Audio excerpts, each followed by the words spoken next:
उत्तराखंड के पहाड़ों में सालों पुराने प्राकृतिक जल स्रोत सूखने की कगार पर हैं। कई स्रोत तो सूख भी चुके हैं।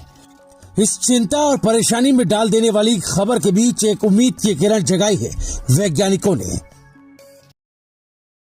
जी हां, वैज्ञानिकों ने कुछ ऐसा कर दिखाया है जिससे अब उम्मीद जग गई है ऐसे प्राकृतिक जल स्रोतों के पुनर्जीवित होने की।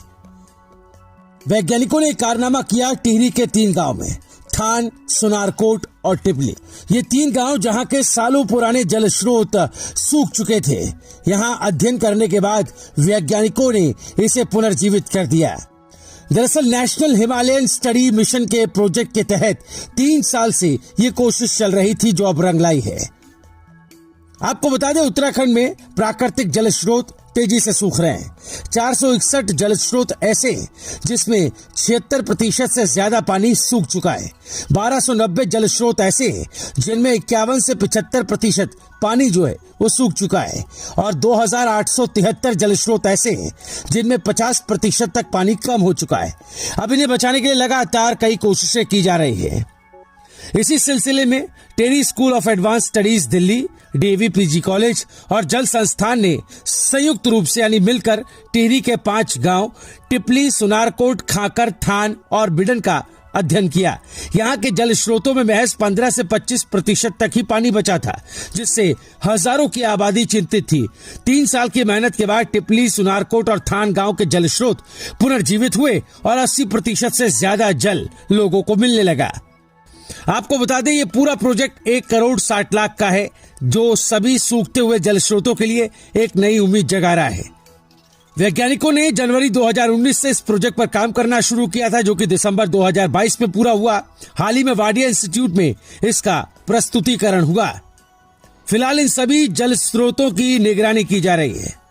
आपको बता दें, इस पूरे प्रोजेक्ट में सबसे पहले पेयजल स्रोतों के पानी के सैंपल लिए गए।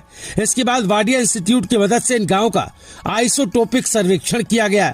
जल स्रोत के पानी के सैंपल और यहां बारिश के पानी के सैंपल का एनालिसिस किया गया।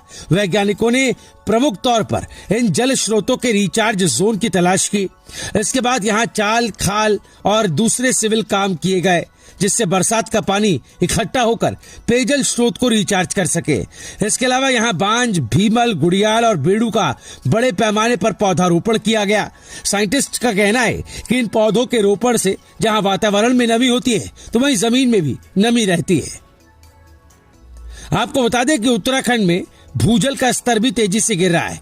जल संस्थान ने 4 सालों में बेशक 1514 चाल खाल बनाए, लेकिन हैरानी की बात है कि सरकार अपनी ही बनाई गई इमारतों को पूरी तरह से रेन वाटर हार्वेस्टिंग युक्त नहीं बना पाई। वैज्ञानिकों का कहना है कि भूजल स्तर को बढ़ाने में ये तरीका अहम साबित हो सकता है। घर नल जो प्रक्रिया है, वो नल तो है लेकिन उसमें वो पूरे सूखे हैं और उसमें पानी अगर हमारे पास उसका कोई प्राकृतिक स्रोत ही नहीं है तो उनको लगाना कोई सार्थकता नहीं होगी। और इस तरह के जो प्राकृतिक स्रोत है, इनको हमें संरक्षित करने की अत्यंत आवश्यकता है, क्योंकि भविष्य में जो पहाड़ की जवानी और पहाड़ का पानी यहाँ पर संरक्षित नहीं होने के बाद यहाँ पर जो समस्याएं उत्पन्न हो रही हैं, ये एक मूल समस्या है। और हम लोगों को इसमें एक बहुत ऊंचे स्तर पर इसमें एक मुहिम चलाने की ज़रूरत है और सरकार को भी प्रयास के साथ साथ लोगों की जागरूकता की अत्यंत आवश्यकता है। रिपोर्ट राय शुमारी।